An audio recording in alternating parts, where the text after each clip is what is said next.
जय हिंद दोस्तों, स्वागत है आप सभी का हमारे यूट्यूब चैनल में। आज हम बीए सेकंड ईयर सोशियोलॉजी प्रथम प्रश्न पत्र का 8वां चैप्टर पढ़ने वाले हैं। इससे पहले हमने आपका 7 चैप्टर तो ऑलरेडी कवर कर लिया। यदि आपने वीडियो नहीं देखा तो प्लीज चैनल पर जाकर वीडियो देख सकते हैं। चलिए शुरू करते हैं। आज का हमारा पहला प्रश्न कह रहा है कि रिलीजन शब्द की व्युत्पत्ति किस भाषा के शब्द से हुई थी। तो कौन सी भाषा के शब्द से हुई थी? ग्रीक, अंग्रेजी, लैटिन या फ्रांसीसी। तो करेक्ट आंसर आपका ऑप्शन ए हो जाएगा। लैटिन भाषा के शब्द से हुई रिलीजन शब्द, जिसको आप धर्म बोलते हैं हिंदी में। तो लेकिन जो रिलीजन शब्द है ये लैटिन भाषा का शब्द है। तो करेक्ट आंसर आपका ऑप्शन सी हो जाएगा। किसी के द्वारा अगला प्रश्न कहा गया कथन है, कह रहे हैं कि धर्म आध्यात्मिक शक्ति में विश्वास है। यह कथन किसका है? इंपॉर्टेंट प्रश्न है आपके लिए।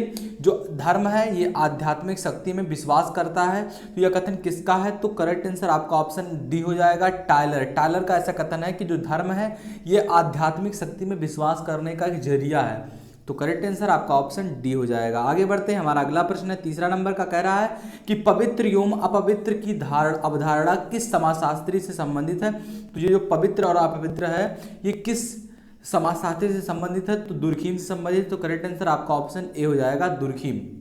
आगे बढ़ते हैं। अगला प्रश्न आपका क्या कह रहा है कि धर्मशास्त्र का इतिहास, जो धर्मशास्त्र का इतिहास है नामक पुस्तक के लेखक कौन है? ये पुस्तक का नाम है, पुस्तक का नाम है धर्मशास्त्र का इतिहास। इसके लेखक कौन है? तो करेक्ट आंसर आपका ऑप्शन ए हो जाएगा, पी बी काणे द्वारा लिखा गया है धर्मशास्त्र का इतिहास। मैं 2-3 बार क्यों रिपीट करता हूं? ताकि आपको याद हो जाए। एक बार कह दिया मैंने कि धर्मशास्त्र का इतिहास, इसको लिखने वाले कौन है? पी काणे। तो आपको जब 3-4 बार ये आपके दिमाग में जाएगा, आपके कानों में जाएगा तो जल्दी याद होगा। अगर आप कहीं देखते हैं तो तुरंत इस पर टिक मारेंगे। तो इसलिए मैं 2-3 बार रिपीट कर देता हूं। चलिए आगे बढ़ते हैं। हमारा अगला प्रश्न है कि elementary forms of religious life पुस्तक के लेखक कौन है? तो करेक्ट आंसर आपका ऑप्शन बी हो जाएगा, इमाइल दुर्खीम ने क्या लिखा है कि elementary forms of religious life इन्होंने लिखा है, पुस्तक का नाम है ये। तो इमाइल दुर्खीम लिखा होता है इनका बेसिकली नाम, लेकिन इनका पूरा नाम इमाइल दुर्खीम है। तो करेक्ट आंसर आपका ऑप्शन बी हो जाएगा। अगला, किसी के द्वारा कहा गया कथन है, कह रहे हैं कि नैतिकता कर्तव्य की आंतरिक भावना है जिसमें उचित अनुचित का विचार सन्निहित होता है, मतलब कि इसमें समावेशित होता है, मिला होता है। यह कथन किसका है? तो करेक्ट आंसर आपका ऑप्शन ए हो जाएगा। जो किंग्सले डेविस है इन्होंने कहा था कि जो नैतिकता है कर्तव्य की आंतरिक भावना है जिसमें उचित अनुचित का विचार सन्निहित होता है। तो यह कथन किसका है? किंग्सले डेविस का। तो करेक्ट आंसर आपका ऑप्शन ए हो जाएगा। अगला प्रश्न है 7वां नंबर का, इंपॉर्टेंट प्रश्न आपके लिए कि धर्म की विशेषता है, धर्म की क्या विशेषता है? कि अलौकिक शक्तियां इसमें समावेश होती हैं। और धर्म ही एक ऐसा चीज है जिस पर हम, अगर हम सबसे लाइफ से, जिंदगी से रूठ जाते हैं तो फिर यही धर्म जो होता है हमें कहता है कि आप, जो हमारा एक लास्ट, जो अगर हम सब चीज़ से हार जाते हैं तो सुसाइड करना या फिर कहीं, मतलब कि ये सारी चीज़ें आती हैं आपके अंदर। तो ये धर्म जो होता है यही आपको रोकता है कि ऐसा करना पाप है। तो इसीलिए कहीं ना कहीं धर्म महत्वपूर्ण भूमिका निभाता है हमारे ज़िंदगी में। तो अलौकिक शक्ति जो है ये करेक्ट आंसर हो जाएगा धर्म की विशेषता के लिए। बहुत सारी विशेषताएं हैं धर्म की। आगे बढ़ते हैं। हमारा अगला प्रश्न है कि धर्मशास्त्र का इतिहास नामक पुस्तक किसने लिखी? जो पुस्तक है तो किसने लिखे हैं? तो डॉक्टर पी काणे ने लिखा है।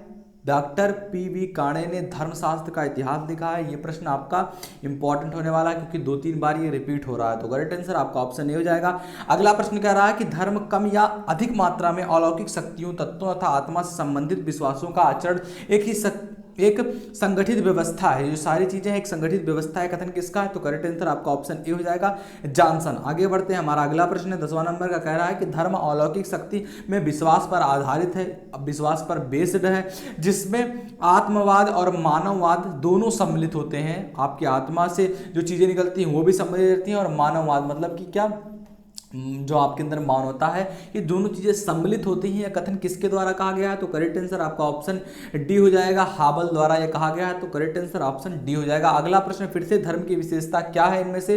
तो उपयुक्त सभी, यानी धार्मिक क्रियाएं, अलौकिक शक्ति में विश्वास, मैंने आपको बता दिया।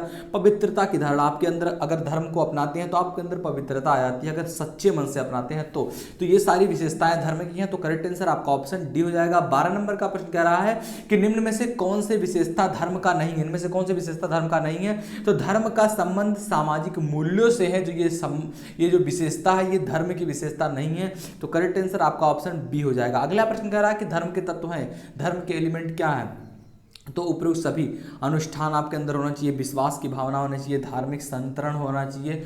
तो ये सारी चीज़ें एलिमेंट मिलकर धर्म का निर्माण करती हैं। तो करेक्ट आंसर आपका ऑप्शन डी उपयुक्त सभी हो जाएगा। आगे बढ़ते हैं। नंबर का प्रश्न कह रहा है कि सामाजिक नियंत्रण धर्म की भूमिका है। जो सामाजिक नियंत्रण होता है धर्म की भूमिका है, तो करेक्ट आंसर क्या हो जाएगा, ऑप्शन डी उपयुक्त सभी, यानी कि मानव व्यवहार पर नियंत्रण, मानव में सद्गुणों का विकास करना, आर्थिक जीवन में नियंत्रण, ये सारी चीजें सामाजिक नियंत्रण, समाज को कंट्रोल करने में धर्म की भूमिका है। तो करेक्ट आंसर आपका ऑप्शन डी हो जाएगा। आशा करते हैं आपको समझ में आ रहा होगा। वीडियो पसंद आया तो वीडियो लाइक जरूर करते चलना, चैनल पर नए तो चैनल को सब्सक्राइब कर लो। कह रहा है कि सही अर्थों में नैतिकता के नियम पर वह समूह है जिसमें व्यक्ति के अंतःकरण सत्य असत्य का ज्ञान होता है। यह कथन किसका है, तो मैकाइबर एंड पेज ने ऐसा कहा था कि जो सही अर्थ है इसमें नैतिकता का नियम वह समूह है जिसमें व्यक्ति के अंतःकरण सत्य असत्य का ज्ञान हो जाता है। तो करेक्ट आंसर आपका ऑप्शन बी हो जाएगा, मैकाइबर एंड पेज ने ऐसा कहा था। अगला प्रश्न कह रहे हैं कि नैतिकता की विशेषता है, इस बार नैतिकता की विशेषता पूछा है, तो उपयुक्त सभी, यानी कि नैतिकता का संबंध व्यक्ति के चरित्र से होता है और नैतिकता का संबंध सामाजिक मूल्यों से होता है। नैतिकता समय एवं स्थान के अनुसार परिवर्तित होती रहती है। तो करेक्ट आंसर आपका ऑप्शन डी हो जाएगा। 17 नंबर का प्रश्न कह रहा है कि निम्न में नैतिकता की विशेषता नहीं है। इस बार नैतिकता की विशेषता नहीं है, तो अलौकिक शक्ति में विश्वास जो है ये नैतिकता की विशेषता नहीं है, क्योंकि ये धर्म की विशेषता है। मैंने आपको पहले बता दिया है कि अलौकिक शक्ति में जो विश्वास होता है ये धर्म की विशेषता है। तो धर्म के कार्य, अगला प्रश्न आपका आ रहा है कि धर्म के कार्य हैं कौन से, उपयुक्त सभी, यानी कि मानव व्यवहार पर नियंत्रण, सद्गुणों का विकास करना, व्यक्तित्व का निर्माण करना। तो करेक्ट आंसर आपका ऑप्शन डी हो जाएगा। आगे बढ़ते हैं। हमारा अगला प्रश्न है कि धर्म आध्यात्मिक शक्ति एवं पवित्र आत्मा में विश्वास है। धर्म क्या है, आध्यात्मिक शक्ति है एवं पवित्र आत्मा में इसका विश्वास करना है। तो यह कथन किसका है, तो टायलर ने ऐसा कहा था। तो करेक्ट आंसर ऑप्शन बी हो जाएगा। अगला प्रश्न कह रहे हैं 20 नंबर का कि द गोल्डन बाउ जो है, द गोल्डन बाउ पुस्तक किसने लिखी है, तो ये पुस्तक लिखने वाले कौन है, ऑप्शन ए आपका करेक्ट हो जाएगा, फ्रेजर ने द गोल्डन बाउ नामक पुस्तक को लिखा है। तो करेक्ट आंसर ऑप्शन ए हो जाएगा। अगला प्रश्न कह रहे हैं कि पुस्तक का नाम क्या है, man in the primitive world, लेखक कौन है, इंपॉर्टेंट प्रश्न आपके लिए। तो Hoebel is the right answer for this question.